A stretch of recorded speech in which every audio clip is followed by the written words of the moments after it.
Hai, selamat pagi anak-anak. Semoga hari ini anak-anak tetap semangat dan sehat untuk mengikuti proses pembelajaran. Nah, pada pembelajaran pertama, kita akan belajar di buku tema 1. Anak-anak, coba buka buku tema 1-nya. Subtema 1 tentang hidup rukun di rumah. Pembelajaran pertama, kita akan belajar PPKN. Nah, anak-anak, sekarang anak-anak buka buku halaman 2. Kita akan belajar PPKN mengenal kelima sila Pancasila. Lambang negara Indonesia adalah Garuda Pancasila. Burung Garuda besar, gagah, perkasa. Pada dada burung Garuda terdapat perisai. Nah, perisai tersebut memuat simbol-simbol sila Pancasila. Karena Pancasila adalah dasar negara Indonesia. Pancasila ada 5. Coba anak-anak perhatikan gambar yang ada di samping. Pada burung Garuda di dadanya terdapat perisai. Perisai tersebut melambangkan simbol-simbol yang ada pada Pancasila. Pancasila yang pertama yaitu ketuhanan yang Maha Esa. Simbolnya yaitu bintang. Sila kedua, kemanusiaan yang adil dan beradab. Simbolnya yaitu rantai. Kemudian sila ketiga yaitu Persatuan Indonesia. Simbolnya berbentuk pohon beringin. Yang keempat, kerakyatan yang dipimpin oleh hikmat kebijaksanaan dalam permusyawaratan perwakilan. Simbolnya yaitu kepala banteng.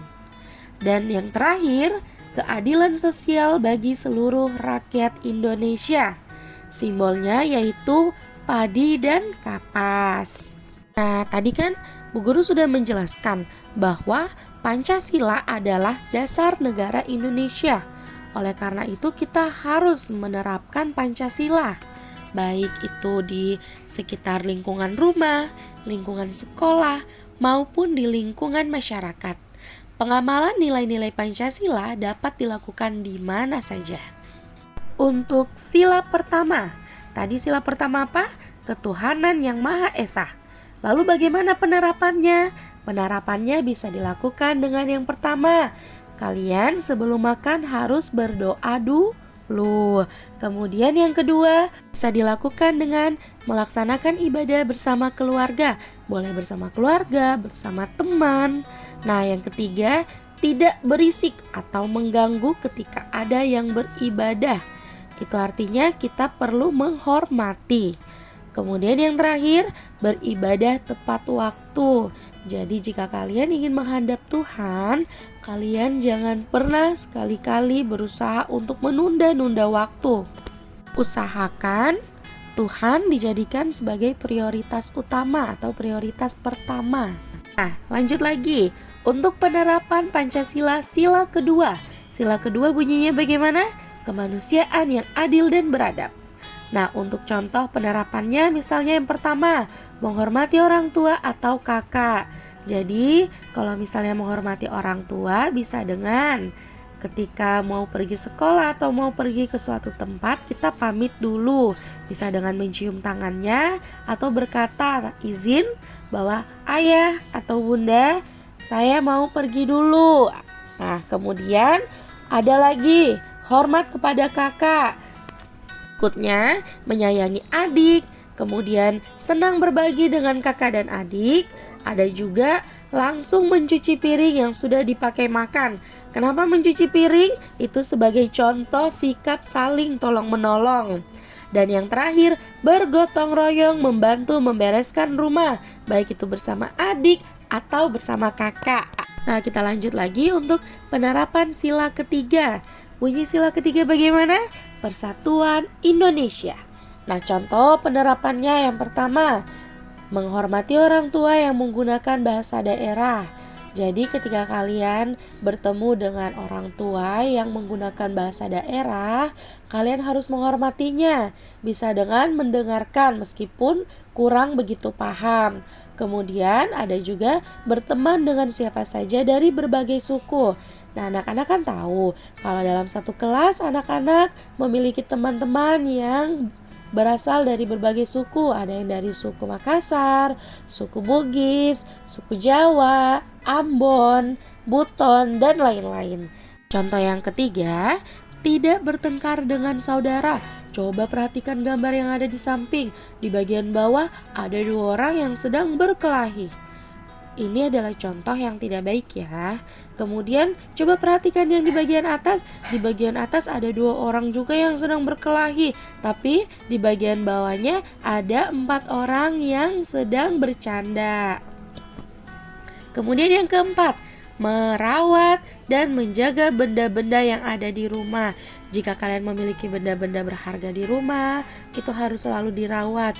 Apapun itu, misalnya kaca rumah, meskipun itu terlihat sepele tapi itu harus dirawat. Bayangkan kalau rumahnya tidak punya kaca. Kemudian contohnya seperti TV.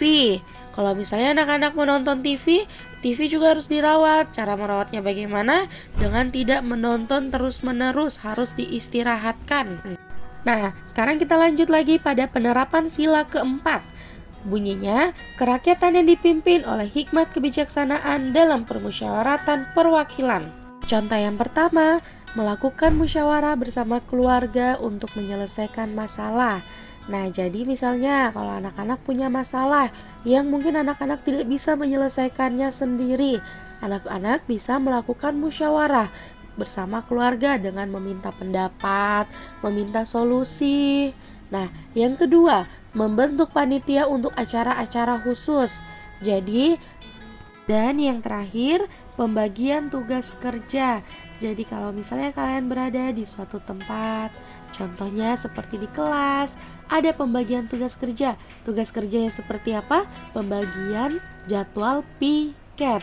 Misalnya si Nadira piketnya hari Senin. Kemudian si Naufal piketnya hari Selasa. Jadi setiap masing-masing siswa memiliki tugasnya masing-masing. Lanjut, penerapan sila kelima. Sila kelima bunyinya, keadilan sosial bagi seluruh rakyat Indonesia. Nah, di sini Bu Guru kasih contoh. Yang pertama, penerapannya seperti berbakti kepada orang tua. Kedua, orang tua bersikap adil kepada anak-anaknya. Yang ketiga, menyeimbangkan hak dan kewajiban. Yang keempat, bersikap hemat. Dan yang terakhir, pandai membagi waktu untuk belajar, membantu orang tua, dan bermain. Jadi anak-anak harus pandai dalam membagi waktu. Misalnya, ketika waktu belajar maka harus fokus untuk belajar dulu. Ketika waktu bermain, baru boleh bermain. Dan anak-anak jangan terus-terusan bermain juga, tapi harus saling membantu orang tua. Nah, sampai sini anak-anak sudah paham kan bagaimana penerapan sila-sila yang ada di Pancasila. Ingat, Pancasila adalah dasar negara Indonesia. Pancasila ada 5. Yang pertama, ketuhanan yang Maha Esa. 2, kemanusiaan yang adil dan beradab. 3, persatuan Indonesia. 4, kerakyatan yang dipimpin oleh hikmat kebijaksanaan dalam permusyawaratan perwakilan. Dan yang terakhir yaitu keadilan sosial bagi seluruh rakyat Indonesia. Nah, sekarang karena pembelajaran kita sudah cukup terlewat jauh, kita langsung lanjut pada pembelajaran kedua yaitu bahasa Indonesia. Nah, anak-anak, buka buku halaman 4. Kita akan belajar mengenai ungkapan. Ungkapan adalah gabungan beberapa kata yang memiliki makna luas. Makna sebuah ungkapan tidak dapat dicari dengan mengartikan kata per kata. Hal itu karena makna sebuah ungkapan tidak tergantung pada makna dari kata dasar pembentukannya. Nah, di sini mungkin masih kurang paham, jadi Bu Guru kasih contoh. Contohnya kata banting tulang. Banting tulang tidak dapat diartikan sebagai tulang yang dibanting. Banting tulang merupakan sebuah ungkapan. Banting tulang memiliki makna kerja keras. Nah, balik lagi ke pengertian yang tadi Bu Guru jelaskan bahwa makna sebuah ungkapan tidak tergantung pada makna dari kata dasar pembentukannya. Makna sebuah ungkapan tidak dapat dicari dengan mengartikan kata per kata. Oleh karena itu, kenapa banting tulang artinya bukan tulang yang dibanting, namun memiliki makna yang lebih luas seperti kerja keras. Sekarang anak-anak coba perhatikan halaman 5. Di sini Bu Guru memang tidak kasih contoh. Jadi, bagi yang tidak punya buku, usahakan bisa membeli bukunya. Ungkapan tinggi hati artinya sombong. Angkat kaki artinya pergi. Panjang tangan artinya suka mencuri. Kepala dingin artinya tenang. Buah tangan artinya oleh-oleh. Nah, itu adalah beberapa ungkapan. Seperti yang tadi, tinggi hati bukan berarti hatinya yang tinggi. Tinggi hati itu artinya sombong. Angkat kaki bukan kakinya yang diangkat, tapi maksudnya pergi. Panjang tangan bukan tangannya yang panjang, tapi artinya suka mencuri. Buah tangan bukan berarti tangan kita berbuah, tapi maksudnya adalah oleh-oleh. Semoga sampai di sini anak-anak sudah paham ya. Jika memang masih belum paham, coba diulang-ulang lagi videonya.